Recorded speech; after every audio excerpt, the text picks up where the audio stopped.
So dear students, इस video में हम जो linear equation in two variables class 10th chapter 3 exercise 3.1 जो सिलसिला हमारा चल रहा है ग्राफिकल सॉल्यूशंस का, एक क्वेश्चन हमारा यहाँ है पार्ट 3 के साथ हम यहाँ पर मौजूद। Which of the following pair of linear equations are consistent and which are inconsistent? If they are consistent then obtain the solutions graphically. तो हमने कहा था कि डायरेक्टली आप ग्राफ ना निकालें, पहले हम रेशो टेस्ट से देखेंगे क्या हमारा सिस्टम कंसिस्टेंट है या नहीं है। और अगर आपको याद होगा वो रेशो टेस्ट जहां पर a1 by a2 is not equivalent to b1 by b2, there is a unique solution, that means consistent. If a1 by a2 is equivalent to b1 by b2 is not equal to c1 by c2, then there is no solution, that is inconsistent. And if all the three ratios are same, a1 by a2 equals to b1 by b2 equals to c1 by c2, there are many solutions and system is said to be consistent. तो यहाँ पर हम बेहतर है पहले हम देखेंगे system consistent है या ना है। तो उसके लिए हम रेशो टेस्ट, जैसे बार बार आपने इस एक्सरसाइज में पूरी एक्सरसाइज में ये रेशो टेस्ट लगभग अब हिफिज हुआ होता है बच्चों को।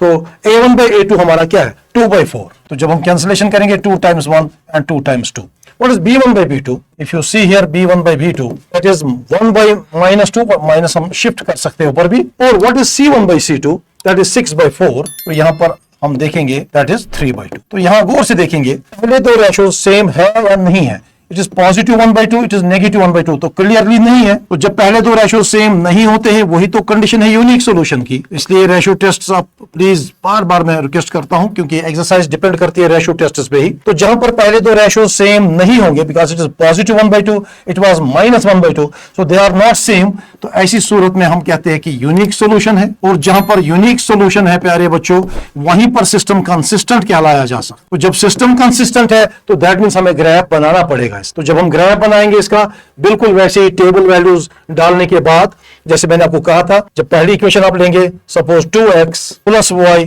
इक्वल्स टू 6, तो मैंने आपको कहा था हम किसी भी एक वेरिएबल को शिफ्ट कर सकते हैं। सपोज मैंने y को शिफ्ट किया है तो 2x will become 6 minus y, और we can say x will become 6 minus y by 2।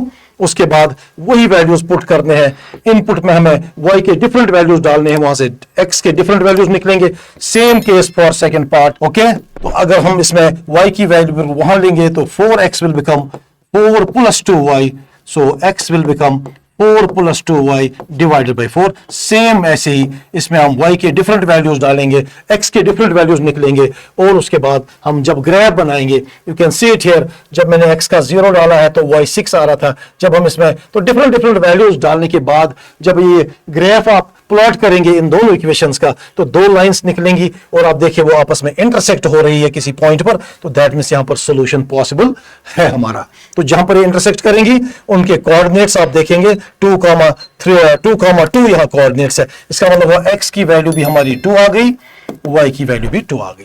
इसका मैंने आपको कहा था पहली वीडियो में भी, अगर हम यहां से परपेंडिकुलर दो डालेंगे तो ये आपको बिल्कुल अच्छे से देखना है। जब हम इक्वेशन फर्स्ट लेंगे, एक वेरिएबल को हम शिफ्ट करते हैं किसी साइड में, जैसे इन्होंने यहाँ 2x plus y equal to 6 था, तो हमने क्या किया, -6 को वहां भेज के 2x को भी वहां भेजा है। तो ये मैंने equation in terms of y and x यहां बनाई है।